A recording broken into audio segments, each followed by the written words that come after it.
So this skate park simulation really works nicely to compare some factors that influence or don't influence different energy types. But we do have a bit of a problem with most of the setups that they give us to start with. And that is that we have multiple variables changing at the same time. And as a result, we might notice some patterns that exist and think that they are what we call causal relationships, where one causes the other, but in fact just happen to be, well, patterns that don't actually depend directly on one another. So it's sort of by coincidence that these things happen the same way every time, but there isn't a direct cause. So for an example, you might notice that on 2 days in a row, you happen, or two baseball games for your favorite team in a row, you happen to be wearing the same T-shirt, supporting that team. And then get the idea that, gosh, every time, or the last couple of times I've worn this T-shirt, my team has won the game that they were playing. So this shirt then must cause them to win their baseball games. Now, baseball is a pretty superstitious sport in general, so there probably are plenty of people who think that way. But I think we can all agree that's not a very scientific way of thinking. And so we ought to avoid falling into the same trap here if we can. We see that our skater is changing in a few different respects. One is that she's getting higher and lower at different moments, and another is that her speed is changing as time goes by. So we might notice that every time she gets down to the very bottom of the ramp, her kinetic energy is really high. And kinetic energy is in this green bar over here. So down at the bottom of the ramp, we have a high kinetic energy and a low or even a zero potential energy. So we might think, well, when she's up high or when she's down low, that has some impact on kinetic energy. And we might do the same thing for potential energy. Every time she's up high, we have potential energy up high that's large. Every time she's down low, potential energy drops. We might also think about speed, though. She is slowing down when she's up at the top, and she's speeding up as she gets down to the bottom. So her highest speed, if we watch the speedometer, is right when she gets down to the bottom. And so we might think, well, gosh, right up here, her speed is 0, and look how much potential energy she has. So speed must have something to do with potential energy, because when she's going really fast, every time our potential energy is low. So we notice this pattern, we mistake it for a causal relationship.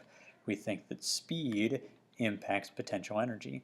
But we might notice correctly that when speed is high, kinetic energy is high, and when speed is low, kinetic energy is low.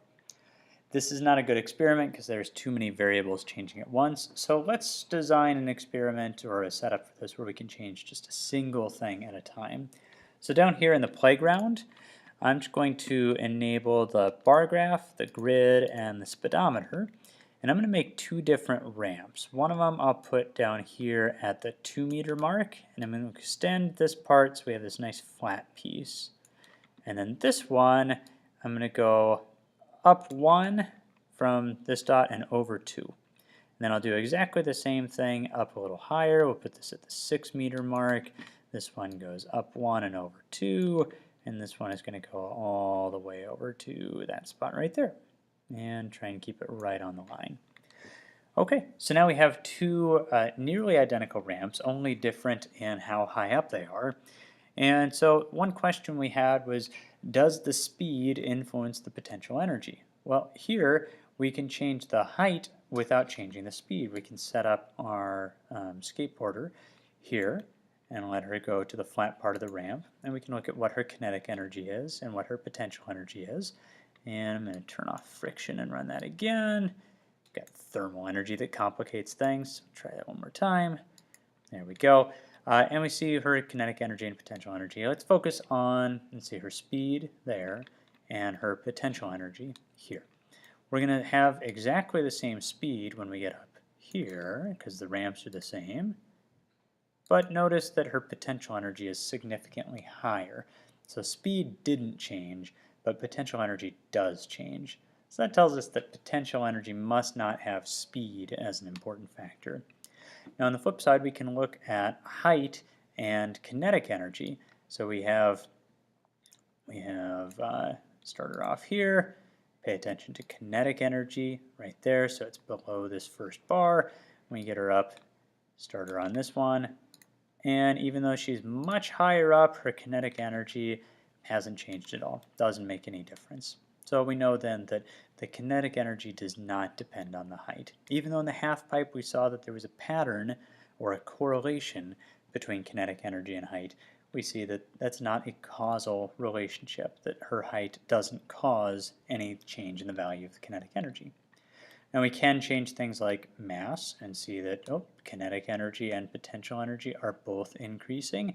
And it turns out that both of those do in fact depend on the mass. The last one, of course, would be gravity for potential energy. We don't have an option to change the amount of gravity here because the skate park is stuck on the Earth. So for this one, you'll just have to take my word for it that gravity matters for potential energy, and if we could increase the amount of gravity, we'd see this bar increasing as well. So gravity does matter for potential, but not for kinetic energy directly. More gravity might make our skater go faster, but then it would be the speed linked to kinetic energy instead of the amount of gravity.